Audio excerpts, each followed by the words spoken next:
Ola, bo día. Hoxe outra vez, pero esta vez o vou facer con esta erva para nerviosos. Esta é bastante suave, non me fixo moito mal, pero esta é máis especializada para nerviosos. Se buscamos por aquí, vamos a topar que lle agregan tila e outras cousas. Eu, aún así, lle vou agregar tila, un sobrecito de tila, lo vais a ver agora, cúrcuma, unha bolita de pimenta negra e todos os días agrego un clavo de olor. Collemos o fresquito, xa lo quenté, porque a mí me gusta terlo quentiño, e collemos a tila, rompemos aquí e botamos o sobre de tila.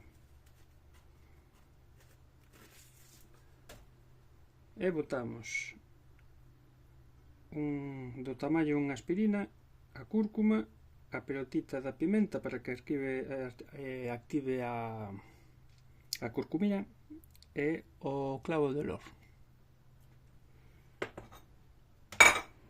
Ben, e agora o resto lle botamos erva mate, porque imos tomar mate. Aquí está, mira que bonito.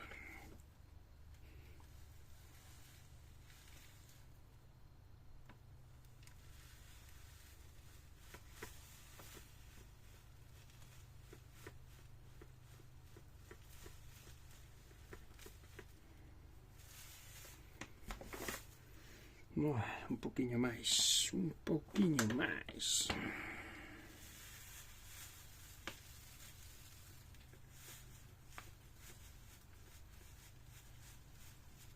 Como veis, o meu mate é pequeno e diferente. É que eu non sou ovella, non me gusta seguir aos demais, me gusta seguir o meu propio camiño. A ver, quen quera ser ovella, que faga bé, bé. Bueno, máis ou menos me vai servindo. Se eso despois vou agregando un pouco máis. Teño un pouco de agua aquí que non este moi quente. E botar, sobre todo para mollar, tampouco moito. Hai que botarlle así un pouquiño. Bueno, eu teño o sistema da pinza. Como se va moito a pinza, pues, utilizo as pinzas para que se manteña aí humedecendo. Pongo pausa.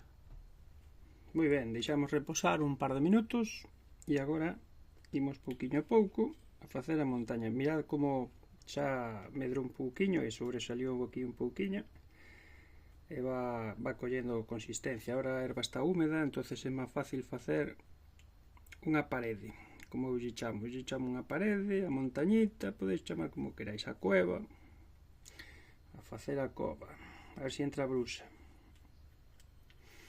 Meigas, meigas fora.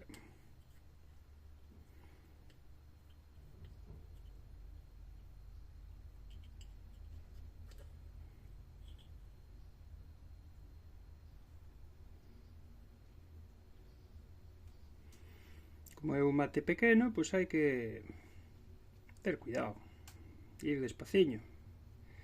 Non temos prisa, seguimos tomar o almorzo. E botamos máis agua.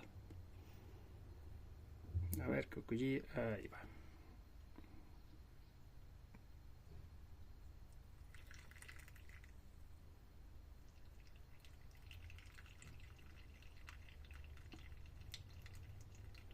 E deixamos reposar outro pouco máis. Moi ben, e agora xa podemos tomar. Veis que esta erva, que é máis fina, fai máis espuma, pero o importante non é a espuma, sino o sabor, e que en este caso, al ser para nerviosos, e agregarle la tila, e bueno, las cosas que agrego es por infeccións e intentar desinflamar o corpo. Desinflamar o corpo é importante.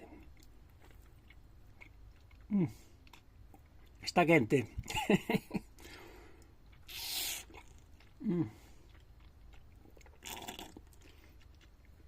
Aí cando vaciamos é cando podemos remover, acomodar a montañita e facer virguerías. Este é o primeiro que tomo. Está espectacular, como sempre. E bueno,